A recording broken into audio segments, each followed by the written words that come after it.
Welcome back to the Manc Entrepreneur YouTube channel, and in today's episode I'm sharing with you 4 things that small businesses can learn from luxury brands when it comes to selling online.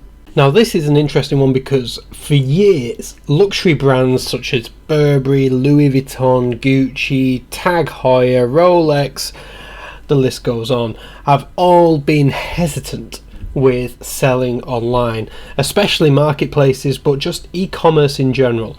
A lot of them would have websites, but they would purely drive you to a bricks and mortar store where they could complete the transaction there. Now what we've seen is the luxury brands no longer being able to ignore e-commerce.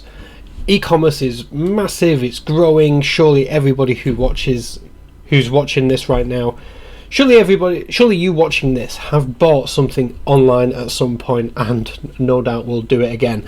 E-commerce is here to stay, and the luxury brands have acknowledged this and have made their own way online. Now when it comes to luxury brands online, there's a few nuances which they've had to tackle, and this is probably the reason why it took them so long to embrace e-commerce. Because when you think about the luxury shopping experience in the likes of Louis Vuitton, Burberry, Gucci, whoever, it's all about that one-on-one tailored experience for you, the individual. And if me and you both went into the same Burberry shop, for example, but wanted 2 different things, we would both get a very different experience tailored to what we personally wanted. Taking that level of one-on-one online is a challenge for any retailer, but it's one that the luxury brands knew that they had to crack in order to best appeal to their customer base. So with that said, I've highlighted 4 key areas that most luxury brands do very, very well, which I think a lot of smaller online stores could also benefit from adapting into their sales strategy. Now, number 1 is storytelling. This is something which luxury brands do so well because they need to sell you on why they're a luxury brand. Usually they have a rich history, they've been around for a long time, but it's also that culture which they've cultivated over a long period of time, and that is what they're selling you on.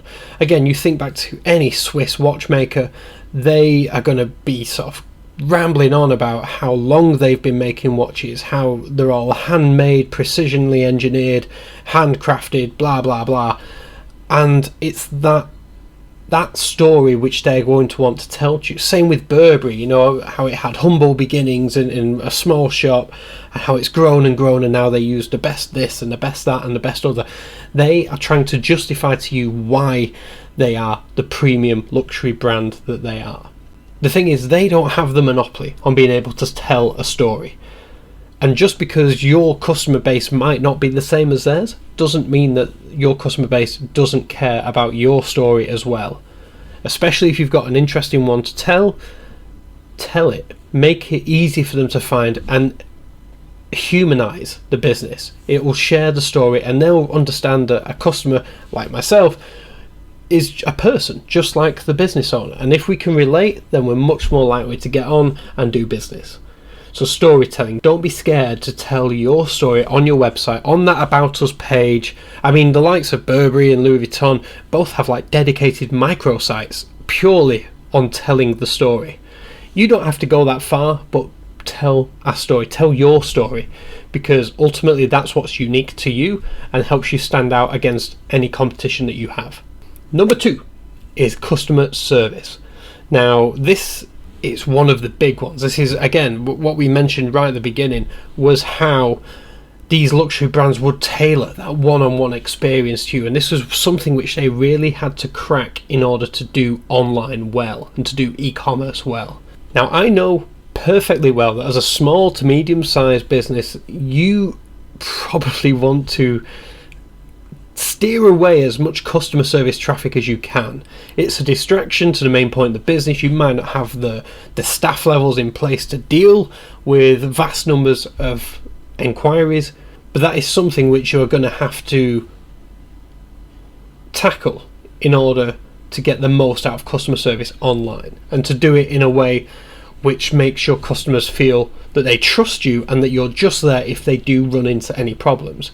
The luxury brands do a fantastic job of encouraging that customer interaction for a number of reasons. One is that they want you to feel like they care. So ultimately they make it on every product page. There'll be a contact us form, there'll either be a pop-up chat box, or some of the more out there ones will actually have a callback feature where you can leave your phone number and a member of their sales team or customer service team will call you. They want to make it as easy as possible to get on the phone to you or to have that one-on-one interaction so that they know that their salespeople can do the sale. They can upsell if necessary. They can answer any questions. It's all about protecting that checkout. When you're dealing with luxury brands, that's a pretty hefty checkout price tag that they're looking at. They don't want that £1,000, £2,000, £5,000 bouncing away somewhere else.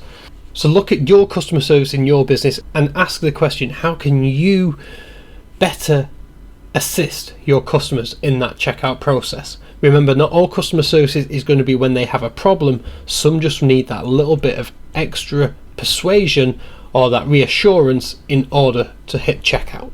Number 3 is driving traffic to stores. Now this might not apply to every single one of you watching this if you don't have a bricks and mortar store, in which case you can wait for number 4. But if you do have a bricks and mortar store, this is again, it's a follow-on from that one-on-one contact, that customer service piece. The luxury brands know that their salespeople are fantastic. They're knowledgeable. They know what the customer wants, and they are willing to give them the attention that luxury brands do in order to encourage that checkout. If you have a bricks and mortar store and are selling the types of products which people might want to see physically firsthand before checking out, then there's no reason why your website cannot drive traffic to the website, get them to reserve stock to come and collect in store. You can get it ready for them, have it ready for them to have a look at and check out before they actually give you the card details.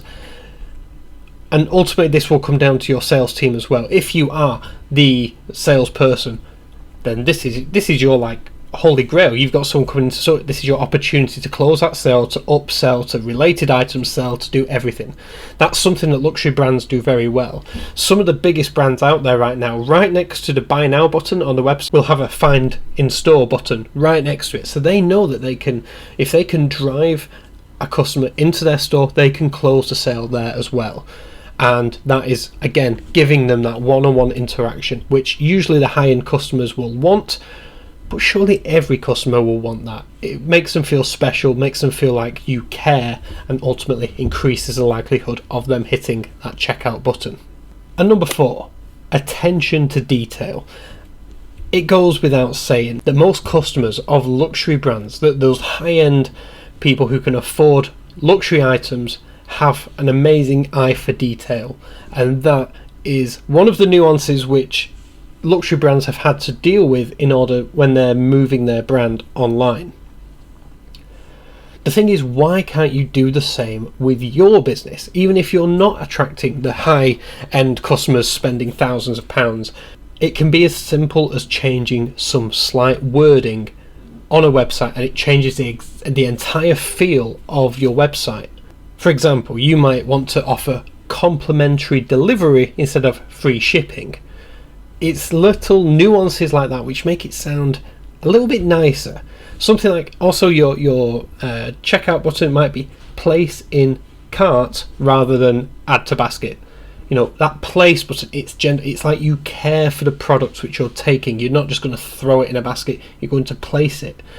Little things like this can make a big difference. So my advice to you, if you're worried about the perception of language on your site, is to get someone who's not overly familiar with your site to look through it, look at the main call to actions around your site, and then get them to answer some questions regarding how do they feel about the quality of the website, about the quality of the products, and highlight any areas which they feel that would need improvement. So there we go. That's the top 4 things that I think small e-commerce businesses can learn from what luxury brands are doing online. Yes, whilst luxury brands have a very niche customer base, I think all 4 of those could apply to the mass general public as well. And if you can start doing those, you'll start to differentiate yourself from your competitors and start highlighting yourself as more of a quality brand over the competition. Let me know if you have any questions down in the comment section below, or if you have any thoughts, if you agree, disagree with anything that I've said. I'd love to hear from you as always. With that said, if you've liked this video, please hit that like button, subscribe if you are new, and as always, I'll catch you in tomorrow's video. Thank you for watching.